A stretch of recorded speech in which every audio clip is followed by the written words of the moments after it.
sequences, extend geometric sequences, negative, and fractions. What's the next number in the term? So we're going to, we have negative 10 and we have 50. We see even though it goes from a large number down to a small number, the last number we see in the sequence is actually a large number, so we know that we're going to use multiplication here. So what you could do is take the next number in the sequence, which is negative 9, divided by the first number, which is 2, and you get a negative 5. You can take the last number in the sequence, which is 50. You can divide this by negative 10, and this would give you also a negative 5. So it appears we're going to utilize negative 5. So let's give it a test to see if it works. 2 times a negative 5 is a negative 10, so it works there. Let's see if it works here. Negative 10 times 5 is 50. So let's go ahead and find the missing term here. So we're going to take 50 times a negative 5. Well, 50 times a negative 5 is going to be a negative 250. So let's check that.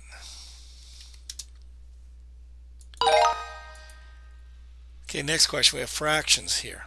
Now, from 4/9 to 4, you clearly see that this is going from actually a small number fraction and going to a large number, which is 4. So it is increasing.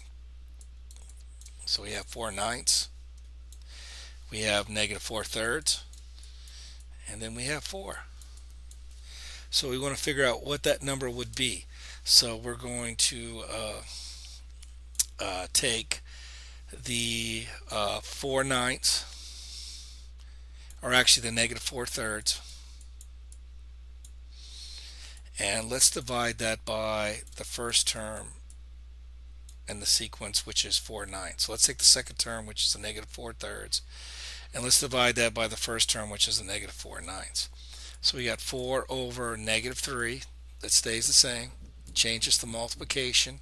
So this becomes 9 over 4. Use our multiplication here. We're going to take 4 times 9. 4 times 9 is 36. And we get a negative 12.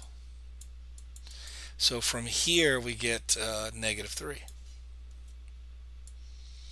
So it looks like we're going to multiply by a negative 3 here. So what we can do is write this negative 3 over 1. So, negative 3 times 4 is a negative 12 over 9. So if we're going to check that, we would get a negative 12 over 9. But the numbers that go into 9 are 3, so we can divide this by 3, and there we have it. There is the negative 4 over 3. So we can check it here. Let's say we take a negative 3 over 1 again.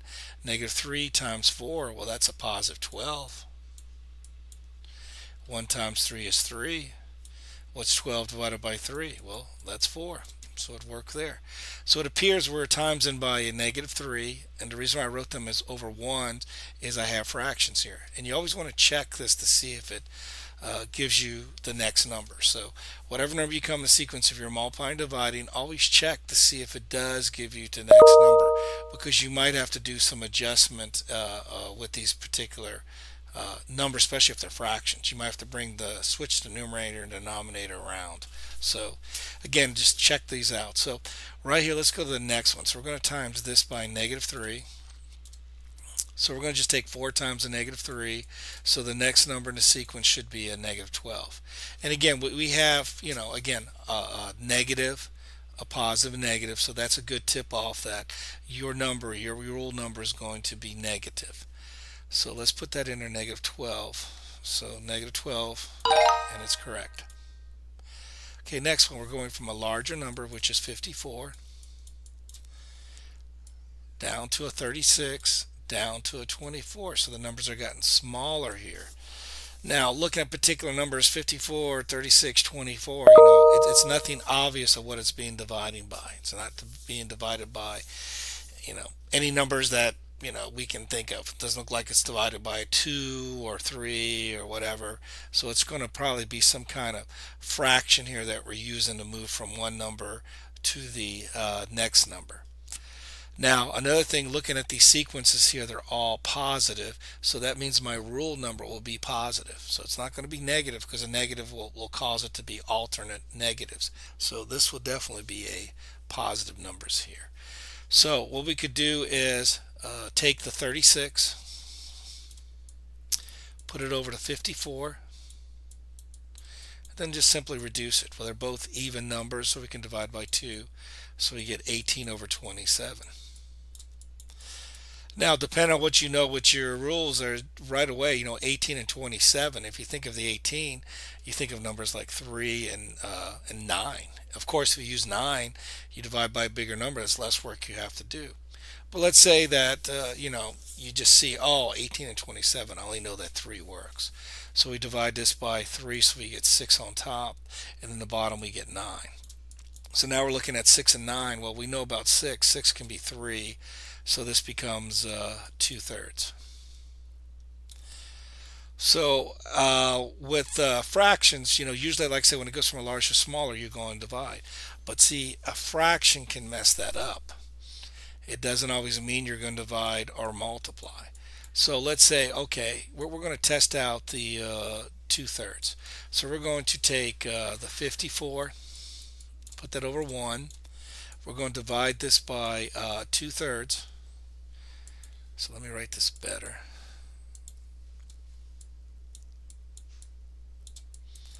So I'm going to have 54 over 1 times 3 over 2.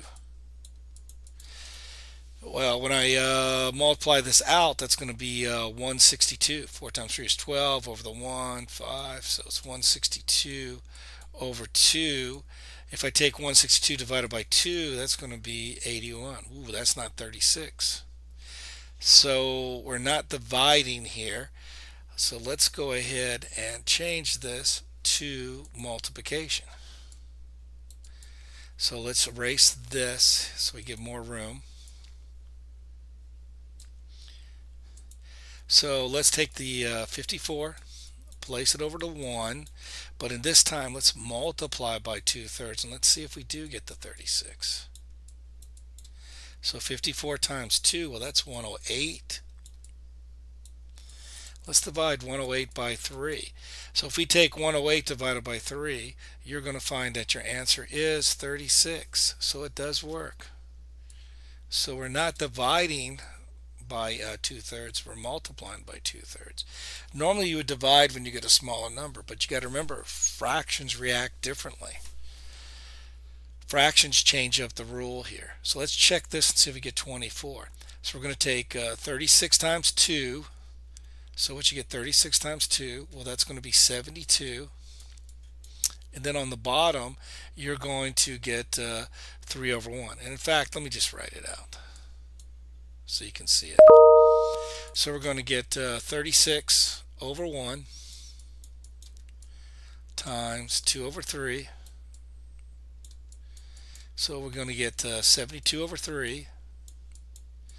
And then when we divide, we do get the 24. So it works there. So we're very confident that they are multiplying by 2/3. So let me erase this so we have more space to work from. I don't have all that distractions. So we're going to take the 24 over 1 times it by 2/3. So this becomes 48 on top. So 48 on top.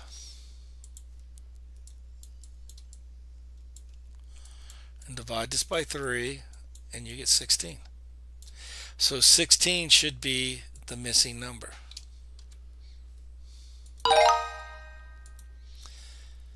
Next one, we have fractions again. We have 40, 27, 10 over 3. Now, if we were to put this in a calculator, 40, actually, let me write these out first, because I want to explain something to you on this, the way the numbers look. Because again, people see fractions and they find fractions to be very difficult. Well, if you were to take this on a calculator, 40 divided by 27 in your calculator, I believe that's about 1.4. If we were to take 10 divided by 3 in a calculator, we're talking 3.3. So number wise, you're starting with a 1, you're ending with a 3, so this is increasing. That's why I showed you this, to show you that the fractions are actually getting larger. So in your rule, you want to use perhaps, multiplication here, because you want the numbers to increase. Another thing, looking at these numbers, they're all positive, so there should be no negative signs in here as well. So let me adjust this. Let me get rid of this. We don't need this anymore. Okay, so we're looking at 40 over 27, and we got 20 over 9. So let's see if we can find this particular number. So we're going to say 20 over 9, and we're going to take 20 over 9, and we're going to divide it by the number in front, which was 40 over 27. We're going to leave the 20 over 9 the way it is. We're going to change the division to multiplication, because that's the rules for fraction. We're going to flip the second fraction, so we're going to get 27 over 40. Okay, so now we're going to multiply, so we're going to take 2 times 27. So that's 5. That's actually going to be 540. So just take 27 times 2 is 54, put a 0 after it. On the bottom, you can do the same thing. You can take the 4 times the 9, that's going to be 36 with the 0 after it. Now it looks like I got this huge number here, 540 over 360 reduced down. Well, the trick to reduce it down quickly is you can replace a 0 with a 0. So these zeros here can disappear. So now we're looking at 54 over 36. Since 54 over 36 are both even, you can divide that by 2. So we get 27 over 18.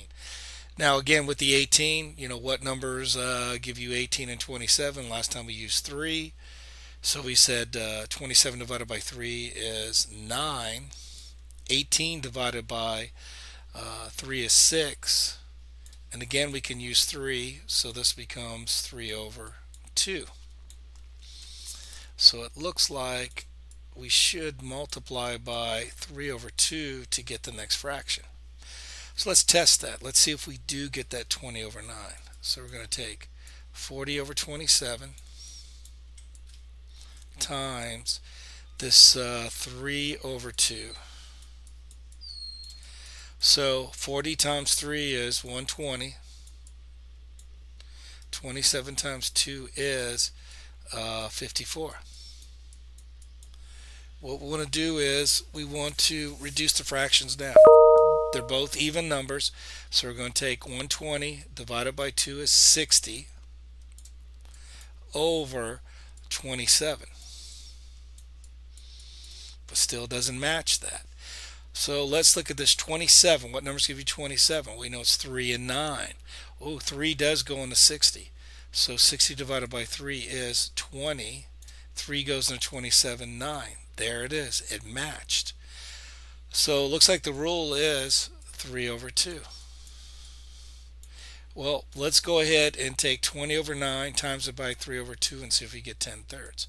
So let me clear off the space here. So let's take 20 over 9 and let's times this by 3 over 2. So 20 over 3 is 60 over 18. Now, right here we divide this by 2. So this becomes 30 over 9. What you know about 9 is that 3 goes into both. So it does give me 10 over 3. So that does check. So what we want to do is to find the missing number. We want to take 10 over 3 and times it by 3 over 10. So let me erase this. So let's take the 10 over 3 and let's times this by 3 over 2. So when I multiply 10 times 3 is 30. 30 over 6. So 30 divided by 6 is 5. So the missing number here should be 5. Okay, next problem. Again, we have fractions, and you can clearly see that you're coming from a fraction, and you're going right to a whole number. So you know the whole number is bigger, so you know that the sequence is increasing here. So you have 27 over 16. You have negative 9 over 4, and then you're followed by a 3. So what we want to do is we're going to multiply. So we're going to multiply here. We also see that a negative is appearing here in the middle. So that tells me that the number itself is going to be negative. So the rule is going to be a negative number. So we want to take the 27 over 16. We're going to use those two numbers there.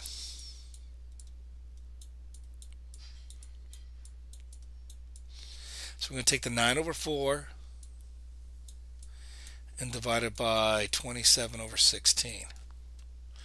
So this is going to stay as a negative 9 over 4.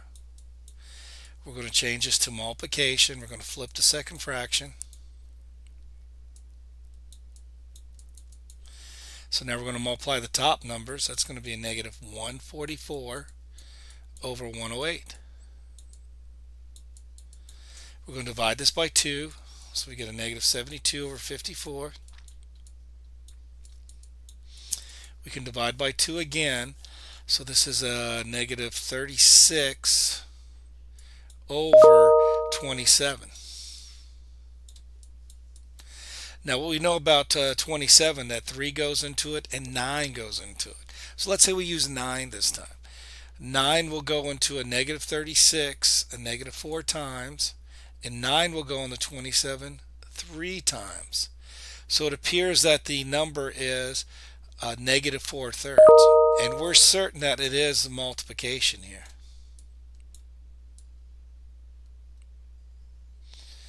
So we're certain that we are multiplying by a negative 4/3, so we don't have to worry about the division.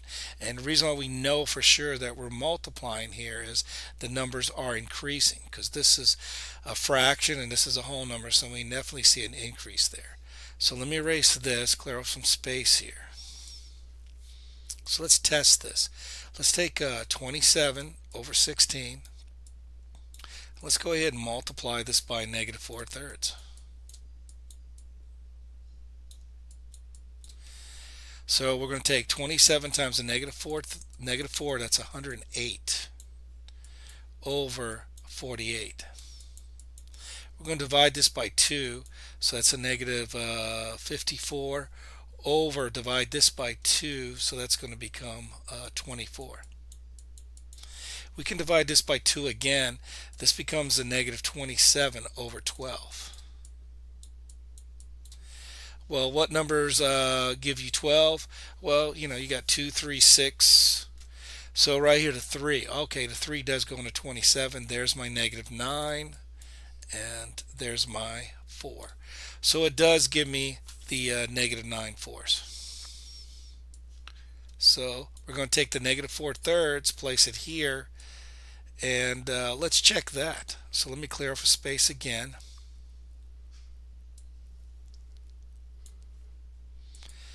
So let's take the negative 9/4. Let's times this by negative 4/3. And when we multiply, we get a positive 36 over 12, which in fact does give me 3. So it does work for that. So what we want to do is we want to find the missing number after this. So let's go ahead and erase our area here, and let's solve this. So let's take 3, make that 3 over 1 times a negative 4/3. So negative 4 times 3 is a negative 12 over 3. Negative 12 over 3 reduces down to a negative 4, and it should be a negative, because we got a positive and negative, a positive and negative. So negative 4 should be my answer here. So let's check it.